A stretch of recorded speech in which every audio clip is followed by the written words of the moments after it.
Hi everyone, it's Jason here, and today I'm going to take you through a quick well-being session on growth mindset, which essentially is about swapping pessimistic thinking for optimistic thinking. Now, there are lots of reasons why it can be really hard to stick to good habits or to develop a new skill, but more often than not, it's about our mindset. Our mind's a really powerful thing, and the stories that we tell ourselves or the things we believe about ourselves can either prevent change from ever happening or can allow new skills to blossom, depending on your mindset. So, what's a growth mindset? A growth mindset refers to a learning theory developed by Dr. Carol Dweck, and it revolves around the belief that you can improve your intelligence, your ability, and your performance in whatever area.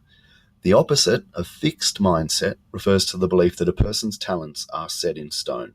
Okay, what you've got is what you're stuck with. But there's a significant body of research now that supports the idea that mindset is malleable. You can change your mindset to a growth mindset, and you can change your performance because of that. So this means that developing a growth mindset can help you to learn more effectively, to use feedback more effectively, and to perform and achieve better. People with a growth mindset seek out better feedback and persist for longer. They cope better with transitions and develop better self-regulation. They experience reduced stress and increased well-being, and they have improved self-esteem and higher achievement levels. So opening yourself up to that kind of mindset has all kinds of benefits. People with a fixed mindset, that kind of leads to a desire to look smart and therefore a tendency to kind of avoid challenges. You don't want to look bad, so you'll just avoid anything that you think you might fail at. And these sorts of people often get defensive or give up easily as well. On the other side of that table, you can see a growth mindset leads to a desire to learn and a tendency to embrace challenges, to persist in the face of setbacks, to see, effort and criticism as all part of the pathway to mastery and getting good at something. So a quick question for reflection: where would you see yourself sitting? If we've got a continuum here from fixed mindset right through to growth mindset, where do you feel you sit? Right down one end, somewhere in the middle? Hopefully you've pictured where you might sit on that continuum. More specifically, are there certain situations where you have a fixed mindset? And what are they? If you spend a moment, picking out one or two of those might be great areas for you to work on. For me personally, I've always had this fixed mindset that I'm useless with money, that I'm terrible at financial stuff. My wife takes care of most of the finances in our family, and I think I've kind of convinced myself that that's a fixed thing, that I'm just no good with money. That's something that I'm trying to work on at the moment, to open myself up to the idea that I can learn and get better at that. So how do we overcome some of this pessimistic thinking so that we can have more of a growth mindset? One technique is the ABC technique, originally created by Dr. Albert Ellis and then adapted by Dr. Martin Seligman, both highly regarded psychologists. The ABC here stands for adversity, beliefs, and consequences. So in short, we encounter adversity or an activating event, something bad happens. How we think about that event creates beliefs. And these beliefs that we have about ourselves then influence what we do next, so they become consequences.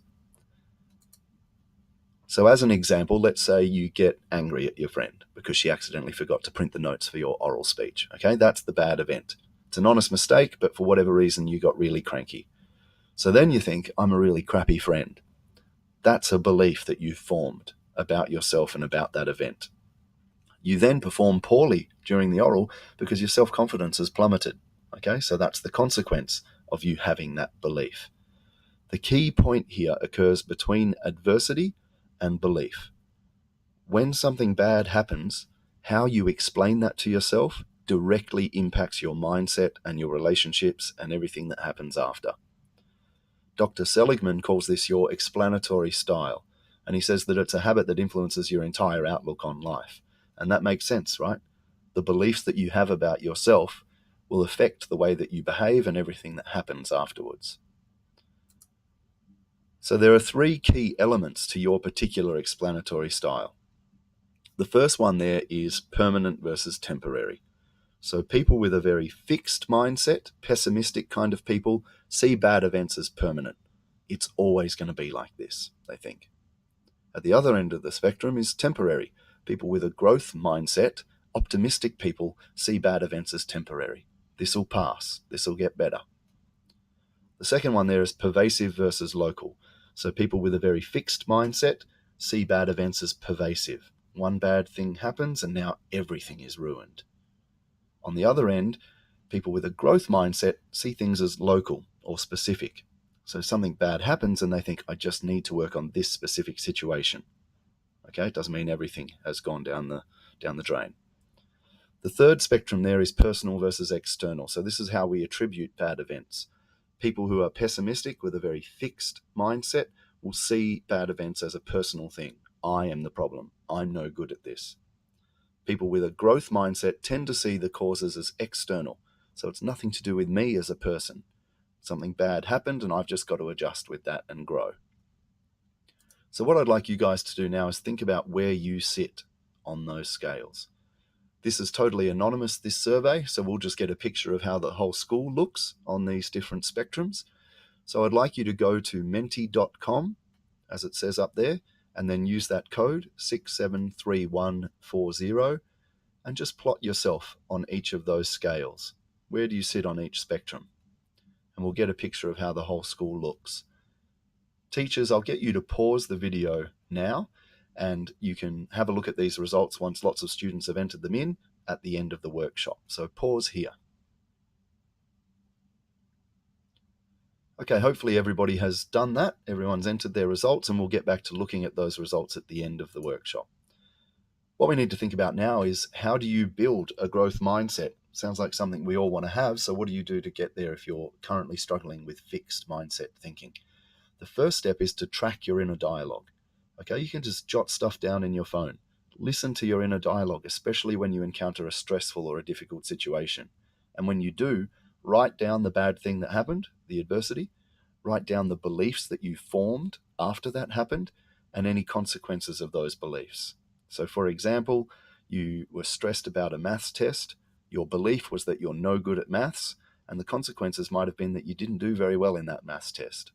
Obviously, because you went into it with low confidence, thinking that you were no good. Step 2, analyze the results. After you've jotted down a few things in your phone, after a week or two, take a look at what you found. Look for patterns in your thinking. Are there broad beliefs that you commonly have that have led to specific consequences? So a growth mindset is about challenging those beliefs. Following the adversity or the bad event, challenging the beliefs that you form.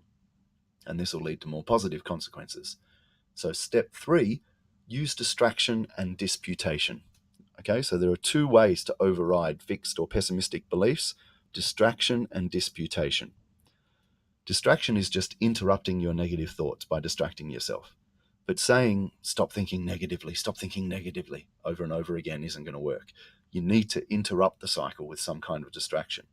So something physical is really good. You could wear a hair tie around your wrist, and if you've gone through something stressful and you notice those beliefs popping up, you just snap the rubber band or the hair tie against your skin, and that physical sting will just give you a quick reminder to snap out of that thinking, and then you shift your attention somewhere else. Concentrate on something else for a minute. For example, you could do a little mindfulness thing where you think about everything you can currently hear around the room. But that's not quite enough. You need to go to disputation. So although distraction is useful for interrupting that negative thinking, a more permanent solution is to dispute that negative thinking. And to dispute your negative thoughts and beliefs, you need to argue with yourself rationally. In particular, you need to look for the mistaken assumptions about your explanatory style that we talked about earlier. Okay, it's a mistake to think that because one thing has gone bad, that everything has gone bad. So for example, you might tend to have a pervasive explanatory style where you believe that your essays are always bad after getting a mark that you weren't happy with, for example. So disputing this belief would involve rationally and logically reflecting and challenging that assumption that your essays are always bad. For example, you might think, well, actually I got a 76 in that psychology essay, and the one before that was a 68, so that means I'm actually on a path of improvement. So stopping those broad, sweeping negative beliefs and challenging them, disputing them, is a nice way to start training yourself to have more of a growth mindset. So there's a bit of a summary there. If you want to look back on this video, you can recap on the things that we've covered. And what I'd like your teachers to do now is go back to the results from that survey and have a chat. Thanks.